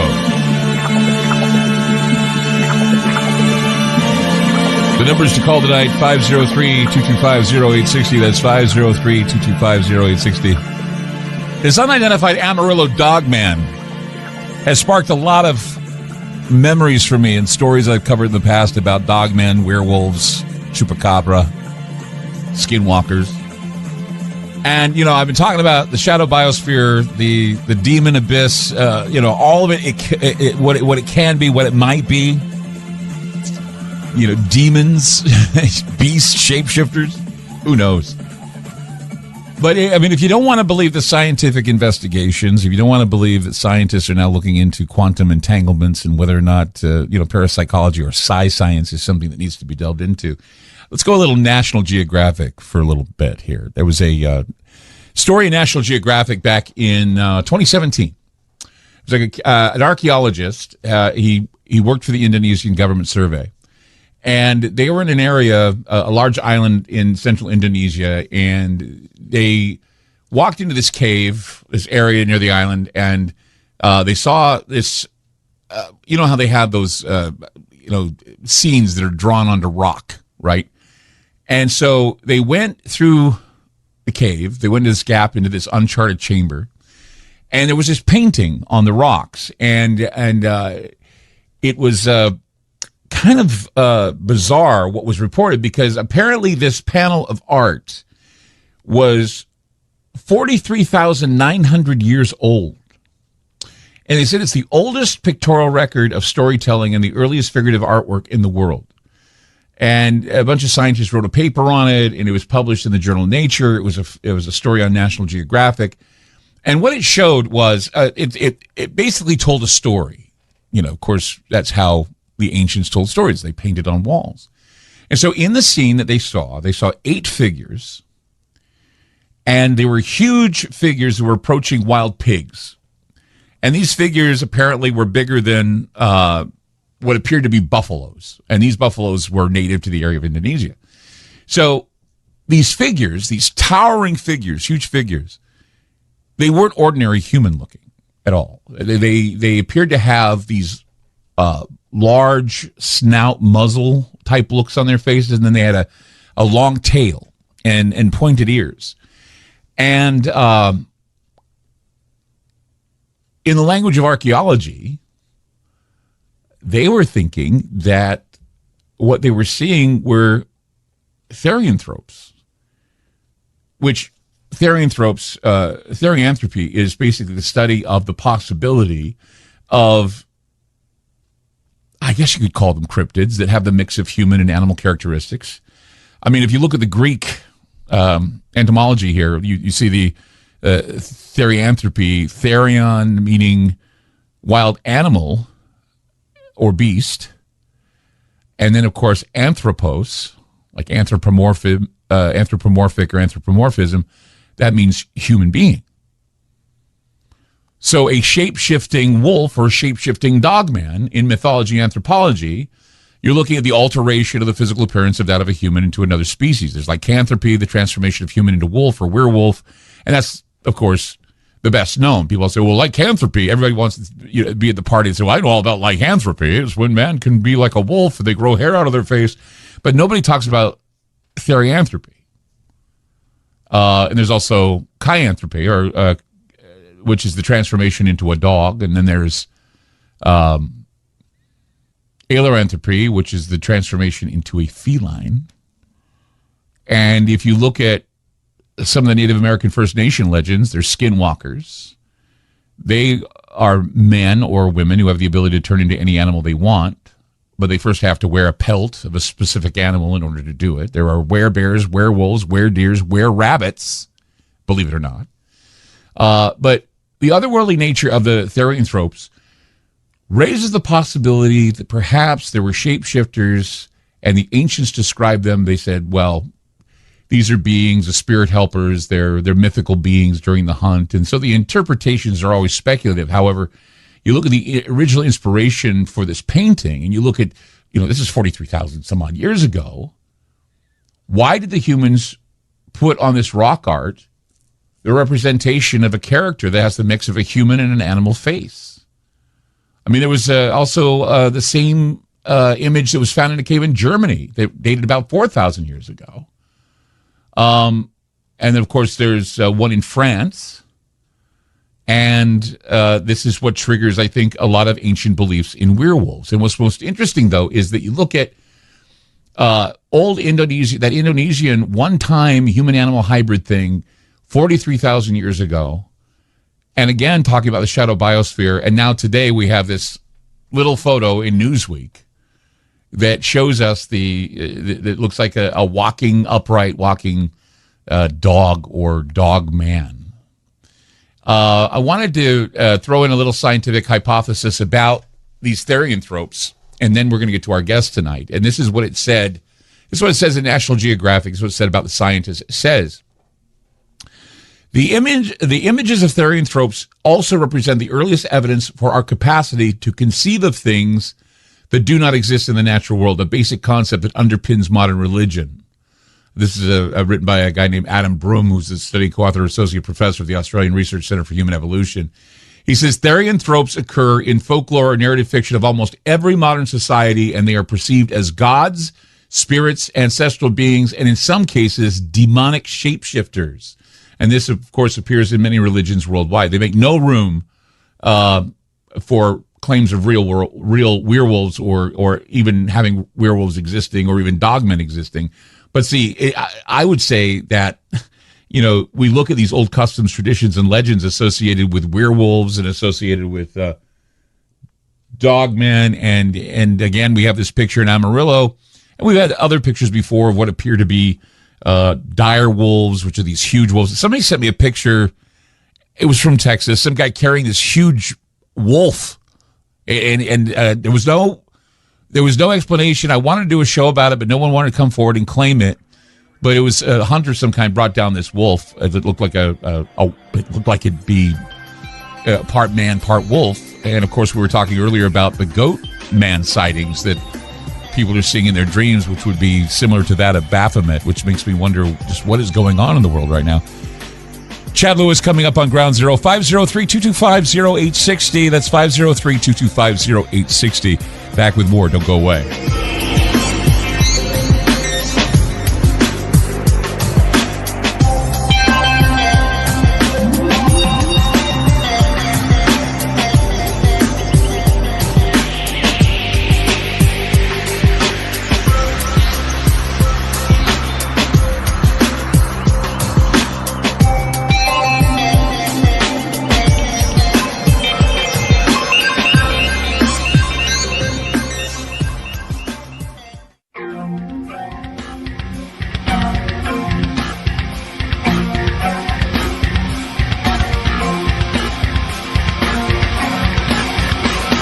For over 2 decades, Chad Lewis has traveled the back roads of the world in search of strange and unusual things, from tracking vampires in Transylvania and searching for the elusive monster of Loch Ness to trailing the dangerous Tata de Wende from remote villages of Belize and searching for ghosts in Ireland's castles.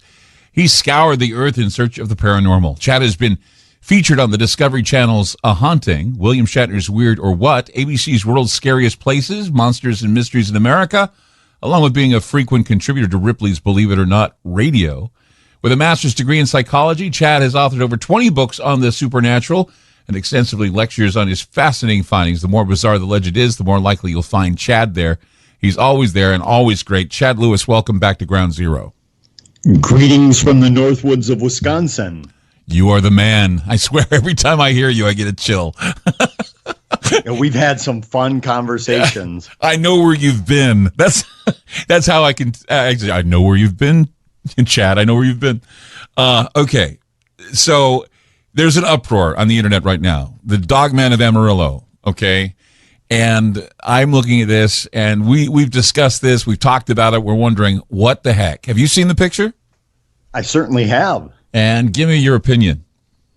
I think it's great in the fact that it's spawning so much debate and conversation. Now, obviously, I wish they would release more if they have video footage or other photos, But at first glance, it looks really weird, but it's a bit fuzzy. Yep. And I think it opens up a conversation of people, because I think a lot of people are thinking immediately that it has to be fake. But yet there's a big segment of the population that says, what if it isn't? The city is standing behind it. The zoo is standing behind it. Newsweek did a story about it. It's now making the rounds on the internet. It's going viral. They don't know what it is. And they cannot even produce even a clue or even an inkling of what it might be. And so all they're doing is they're saying, here it is, one shot that we got from the security camera. No other shots are available. It didn't break into the zoo. It was just caught near the zoo. What have we got? And, you know, and the fact that it's near a zoo could, you know, spawn a lot of other, you know, logical ideas as to what it might be. But still, it's an amazing, you know, capture. Of course, when we know that, and I've been talking about a number of things since you've come on, anything from demonic shapeshifters to werewolves to chupacabras to skinwalkers. And it just seems to me that lately, with this inundating of, you know, topics regarding the upside down with Stranger Things or abyss holes that are in farms in Montana with outer range, and then there's another show called Night Sky. I mean, they're dealing with the paranormal in a sense that there is an abyss, there is a second Genesis or some sort of a shadow biosphere, that every once in a while we get a peek at some of these creatures. And again, I tend to want to believe that some of these may be natural occurring creatures, but I mean, now we're throwing in a supernatural element, and even scientists are getting in on the idea of it's no longer about belief, it's about understanding. The longer I'm in this field of the unexplained, the more and more I'm coming to the conclusion that a lot of the things I'm investigating, especially cryptids and unknown monsters, seem to be things that are not here in the way we think of a bear or a moose being here, that it's just not some undiscovered creature that we haven't found yet. They're doing things that no known animal on Earth can do. And I think more and more people are coming to the idea that maybe there's something more supernatural to it than just being some yet undiscovered species. You have a psychological background. You have psychology. That's on your degree, and it's signed, and you haven't. You're proud of it, I'm sure. But I'm reading now about parapsychology, the study of the paranormal studies, and now scientists are taking the time to study whether and how these anomalies exist in nature, and they're saying that they appear outside.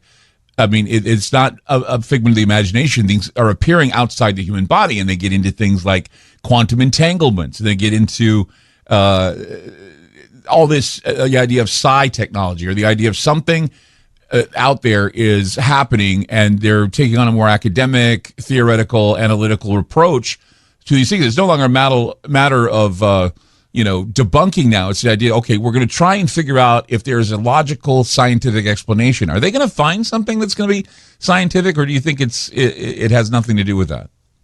I truly believe in the next 5 to 10 years, all of the great breakthroughs, all of the great new theories in the field of the supernatural or paranormal are going to come from academics and science rather than us researchers in the field, because just look at the history. We've been doing this a very long time. I've been in this field nearly 30 years.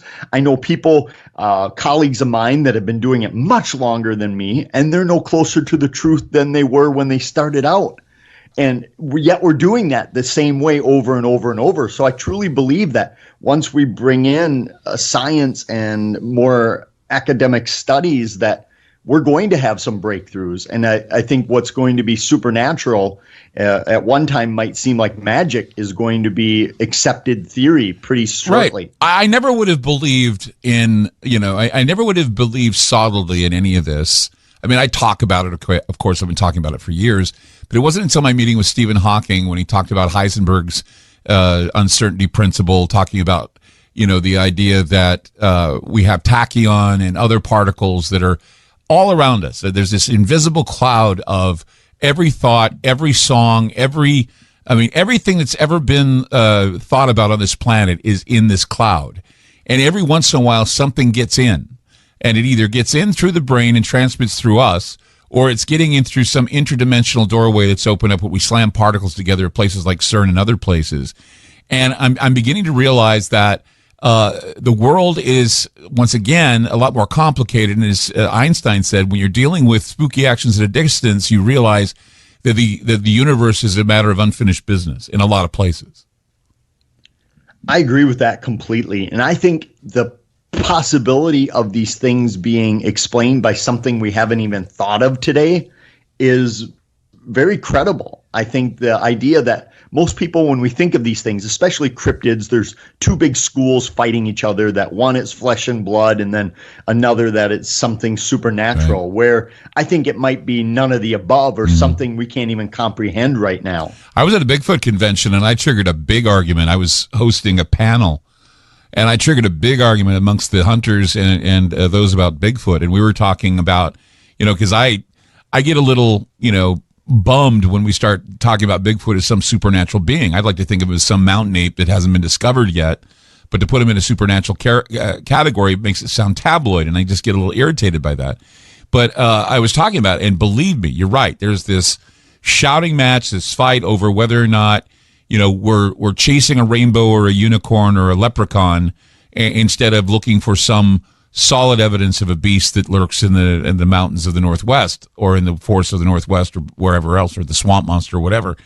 And it's certainly now, with the investigations into dimensions, investigations into how, every once in a while something gets into our matrix, is now opening up that discussion again, saying, well, yeah, we could have some supernatural connections to a Bigfoot or to a wolf dog man or whatever.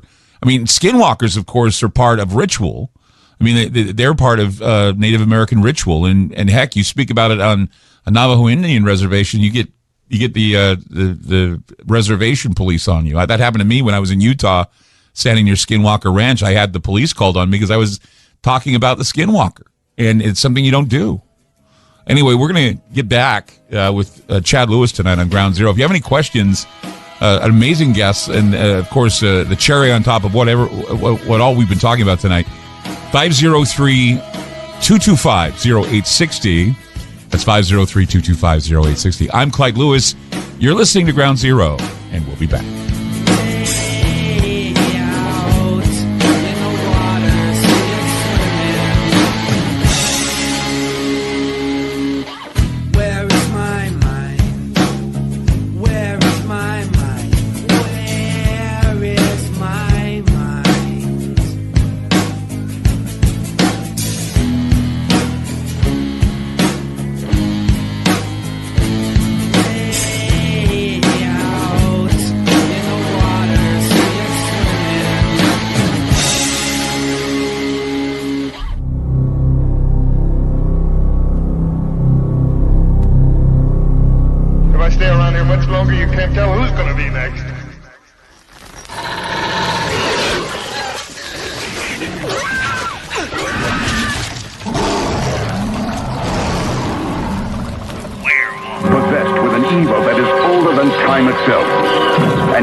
Being nice to women will get you nowhere, Cooper.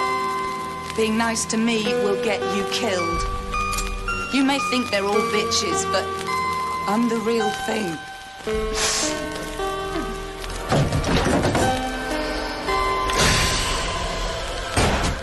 Somebody has been out of his misery. I don't know what it was.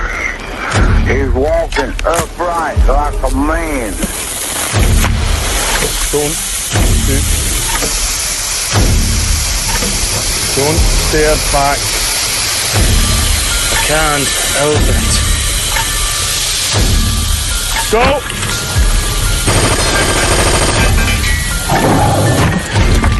Run! That puts a kibosh on that plan. The reality is you're expendable. And I had approval to put you at risk. You know what we can do. Give us a fighting chance! You've been mad.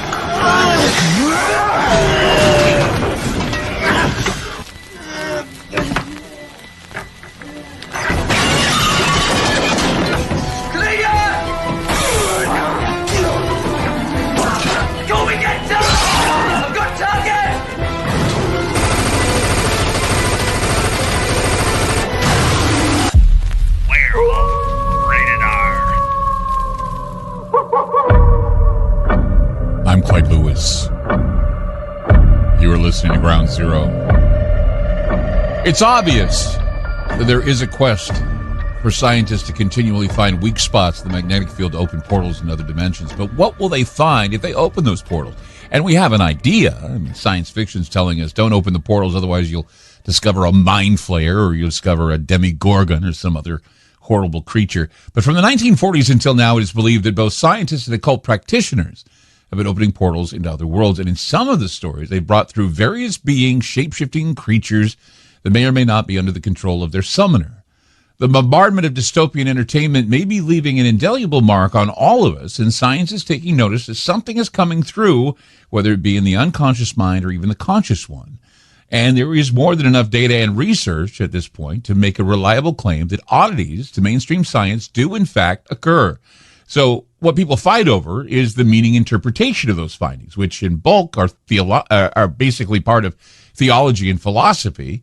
And, of course, there's analytical science that needs to step in and try to figure out what can be indistinguishable from magic. But there's a new trend appears to be happening where true scientists know about demonic beings and want to talk about psychological possessions, and now they want to talk about hybrid species, chimeras, dreams, and things where we see therianthropic creatures, which are half man, half animal. And tonight we have Chad Lewis with us. That's the thing, is that it's not just about werewolves and dogmen. I mean, this Amarillo picture is taken off and everybody's going crazy over it and saying it's interesting. But it's the idea of the therianthrope, the idea that there are sightings of not only werewolves, there are dogmen. We're having a lot of people talking about how they're dreaming about Baphomet. They're dreaming about the goat man. And it's funny, I just saw this movie. I don't know if you've heard of it. It's I think it's out of Denmark. It's called The Lamb. I don't know if you've heard of this, about a lamb that's born with human features. And I don't want to give it away because it's kind of a strange movie. But in the end, there's a sighting of something that I'm thinking, oh my gosh, this is what people are seeing. I wonder if it's a reflection of what they've seen in the movies or something. But what do you think of these recent sightings of half man, half animal? I mean, there's a lot of them. There's a ton. I mean, just in the last few years, I've received reports of goat men, deer people, all sorts of oddities. And I think we tend to forget that these things were popular 100, 200 years ago as well, when people were worried about hellhounds guarding portals to hell, or being fairy-led into another realm and never returning, or the Wendigo coming from some other place or dimension. Yeah. For hundreds of years, people have kind of picked up on this, but I think it's reaching a fever pitch in today's world. Do you think it's because we have this preoccupation with the apocalypse? Because it seems to me, as I was looking over, I was talking about that discovery in 2017, it was 43,000 years ago. They were showing these huge creatures that look like dogs or dogmen attacking buffalo, the buffalo that were native to this area of Indonesia. And of course, we've seen the same depictions on caves in France and other places. And of course, we know that most of the werewolf legends have come out of France or come out of Europe. Of course, werewolf legends and vampire legends. And many people don't realize, and I think you and I had a conversation about this, but werewolves have a connection to Christmas, which I find interesting, that in Romania, if you're born on Christmas Day, the chances of you becoming a werewolf or that you may become a shape-shifting werewolf are very high. I find that interesting. It really spawned from the idea that being born so close to the Savior's birth, that you were stealing attention away from the Savior, the birth of Jesus, so that you had to be cursed, that it was a curse placed on you, and that you would transform into a werewolf. So these beliefs, they're all around the world, from cultures that were divided by vast distances, language, religion, beliefs, cultures. They all believed in certain weird creatures that you have to think, how did they all believe in such a similar creature without, ever communicating with one another? It's like the 100th monkey theory, where, the monkeys, wash the sweet potatoes one way and monkeys across the other part of Africa, you wash their sweet potatoes another way. It seems that whatever these things are, they seem to carry over from civilization to civilization to civilization. And it always seems to be that these beings or these shape-shifting creatures or whatever they are, these denizens of the abyss, or, I'm calling it demons or maybe shape-shifting that have some evil intent, that they always seem to show up in times where people are scared of the end of the world. And I think that, and we can read in the Mayan legends, we can read in all these other where civilizations have been taken up and gone, but we've heard stories of, these beings, whether they be reptilian or even beast-like, showing up and just clearing out villages, massacring animals, taking out farms. And it just makes me wonder if these creatures are supernatural creatures, or perhaps we become more like beasts in the future, kind of like what we see in The Walking Dead. I find it fascinating that in the last 2 years, when everybody's anxiety has been through the roof, that this is when a lot of people are experiencing these things, when they're at their lowest mentally, physically, and spiritually. These are when these sightings tend to become more frequent. I don't know if they're connected, if there's a correlation there, but I find it very fascinating that in these last couple years of trying times, the weirdness seems out of control. Well, that's why scientists are saying that this could all be telekinetic. That, once again, psi investigation saying, hey, we all are telepathic or telekinetic in some way. That, yes, these things exist, but we manifest them in some way when the powers are so strong. That's why poltergeist activity happens, is because they say, young girls going through their menstrual cycles and going through their very hard time cycles in their teenage years trigger poltergeist activity. And you take a look at that and you think to yourself, well, where there's high trauma, something takes and upsets the apple cart, opens up a portal. And when we're constantly slamming particles together at experiments in Geneva, or we're constantly demonstrating that we can break through the portal and go into another existence or the other side, or experiment in these different dimensions, something's got to come through. Something's got to come through, for sure. Chad Lewis with us. More from him and your calls. 503-225-0860. It's a very, very strange world. And we are the ones that are going to make it even stranger for you. 503-225-0860. We'll be back.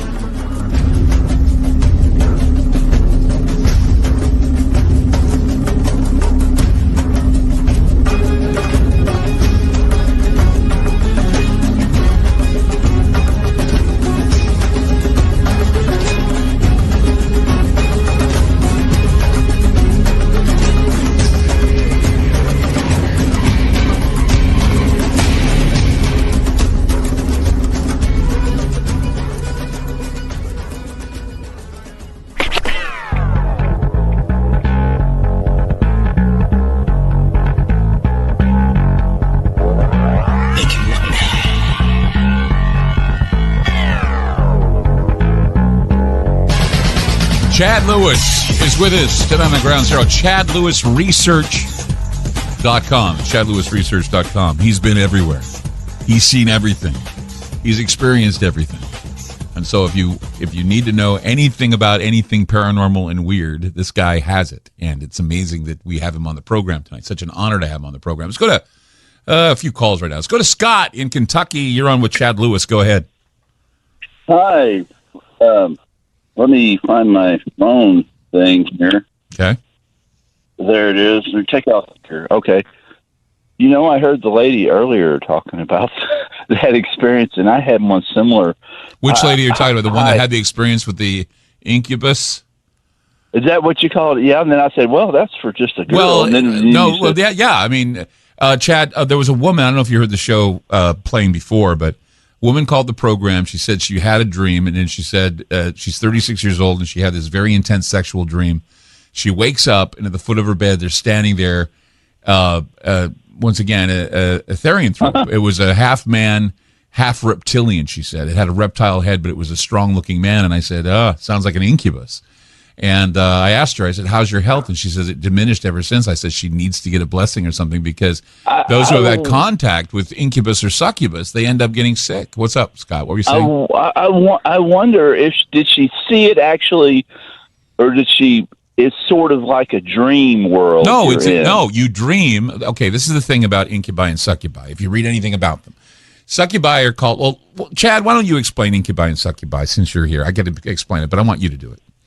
Sure. Almost spirit-like, that these creatures, the incubi, the male that will attack, or the more commonly known succubi, the female, the old hag, if you will, that will appear, and they tend to feed off of the energy of people, which is why Clyde smartly asked, how are you feeling? Because if it was, some sort of reptilian alien type being, you usually don't have that drained energy or life force that seems to be floating away, that these creatures feed off of humans, and they appear both male and female, and sometimes in between, it seems. Yeah, so, they have intense sexual dreams. You have intense sexual dreams, and then you wake up and you see. This wasn't intense. See, I've had these things before, not that particular one. Right. There's another one that is more often, or not, it hasn't been for a long time, and I fight them off. I end up reading Bible verses. I guess it's like you're in a dream world, the dreaming world. Uh-huh. But this one, I had just been to a graveyard, the succubus, like here in this town, and on this highway, and I've driven by it many times. I never went in. I happened to go in that day and looked at it, and got out of my car and looked. And then I drove just like a few thousand feet down the road. There was a hotel, one of those big hotels, right? Big multi-tower things. Right. Pulled in the parking lot with my camper, and I thought, well, I'll just stay in my camper. So I stayed in my camper. And then later on, it's like at the night, it's like there was this spirit thing circulating. It didn't really have a head. It was above me. And it's like I knew what was going on. It was like there was some kind of intercourse wanting. I don't know if it happened, and I got rid of it. I kept fighting it off, and to get rid of it, and that's all I remember. It was kind of interesting that I had been to that graveyard, right? First, but the other things is just, I don't know. That was weird, because this one, it was distinctly, it was swirling above my head in dream world, and just there. And I remember, I think I was trying to fight it off, and I think I finally fought the last thing off. It really was getting vigorous. Right. It's like at night. It's like there's something there. Well, this is okay. What you're experiencing. You talked about it on your show. Right. You talked about it on your show a while back. Okay, so what you're experiencing is something called the Crone effect. Okay, and it's inexplicable symptoms. You have, these feelings that you're having an encounter sexually with some spirit, and what's really screwy about it is that men. They tend to be, would you say they're more of a casualty of this than women are? I mean, women get sick because they take their life force from them. But men, on the other hand, have died in their sleep, haven't they, Chad?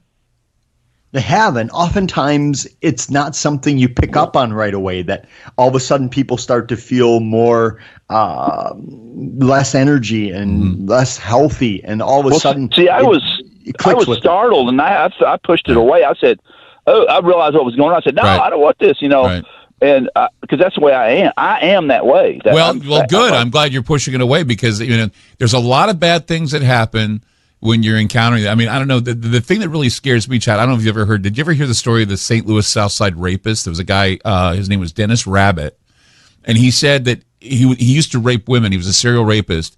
He said the reason why he would choose to rape women is because that he was visited at night by a naked, headless woman who would have sex with him in his sleep, raped him in his sleep, he said.